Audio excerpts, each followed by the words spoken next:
Let's talk about the plunging us back into the dark ages secretary, Ed Miliband, and his problem with wind. Rupert Darwall joins us. He's the author of Green Tyranny. A very good morning to you, Rupert.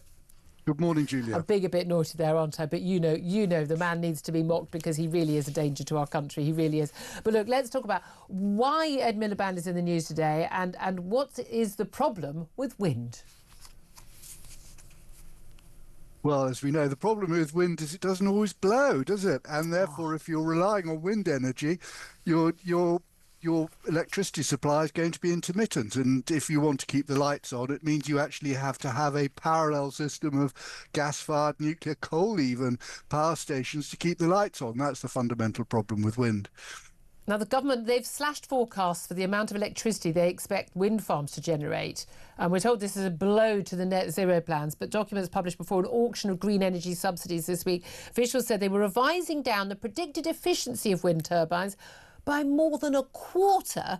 As a result, they say, of updated modelling. And this is the problem, isn't it? If the wind doesn't blow, you don't get any wind. And certainly the last few weeks, I mean, we've had quite a few weeks where there's been very little wind and where the wind turbines are, and so they're not generating anything. And if it blows too much, they have to be turned off.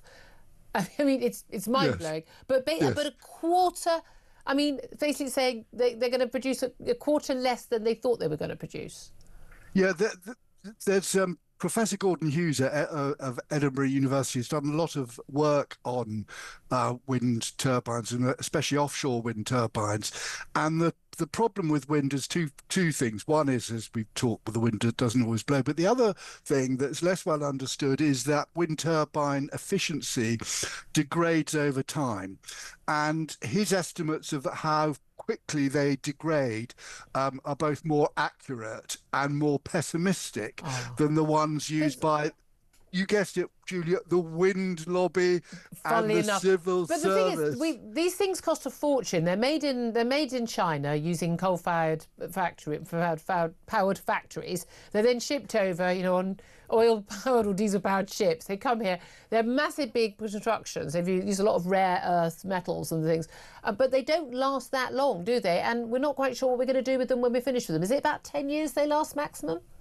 Well, perhaps 15 if you're lucky. But remember, Ed Miliband, in the next allocation round for the offshore wind, is going to give them basically 20-year guaranteed prices paid for up by us, incidentally. So they get 20. So it doesn't matter how inefficient they are, and if they're not used, they're going to be guaranteed the money. No, they're guaranteed the money for the electricity they produce, or the electricity they say they produce when their power output is curtailed, which is another bit of the bit of the scam. We know Richard Tice, the Deputy Leader of Reform, he's made it very clear. Look, all these subsidies, all of this stuff, we even when we get into power, which is, 2029 is not that far away with long-term planning, you ain't going to get any of this stuff. So good luck, bid for whatever you want, but we are going to tear up those contracts. A, will they be able to do that? And B, is that actually hitting those bidders? Well, the other thing to take on board is that the wind industry globally is cratering. I mean, it really is over. So the biggest wind operator, Ørsted, the Danish company, has got a €9 billion rights issue, equity raise, because it's in dire financial trouble. And also the penny's dropping that offshore wind is completely absurd.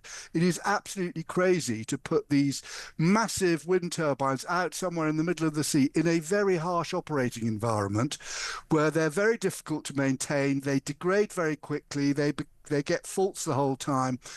It's absolutely an insane way to generate electricity. Because I would have thought having them in the sea was better than having them. I mean, I absolutely hate it when you're driving on a beautiful countryside and you can see wind turbines everywhere. I'd rather they were in the sea over there. But you say, if practically it doesn't work, it's almost like, I'm going out on a limb here, Rupert, they didn't think any of this stuff through.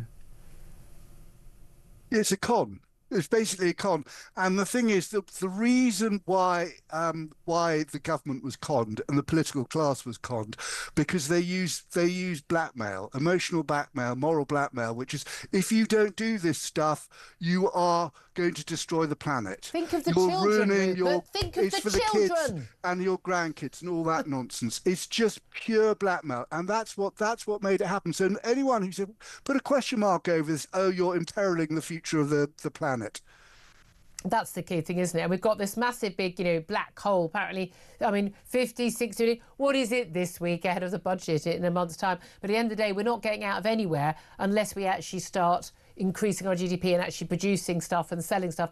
And no one can do that in Britain at any good profit because they can't afford their energy operating costs. And that is because of the fact that net we are zero. too much. Yeah, net zero. Now, this is a really big point because wind power is far less efficient, i.e. it's less productive than fossil fuel power stations. So if you remember in the last Conservative government, we had Lord Alok Sharma going around the country blowing up coal-fired power stations.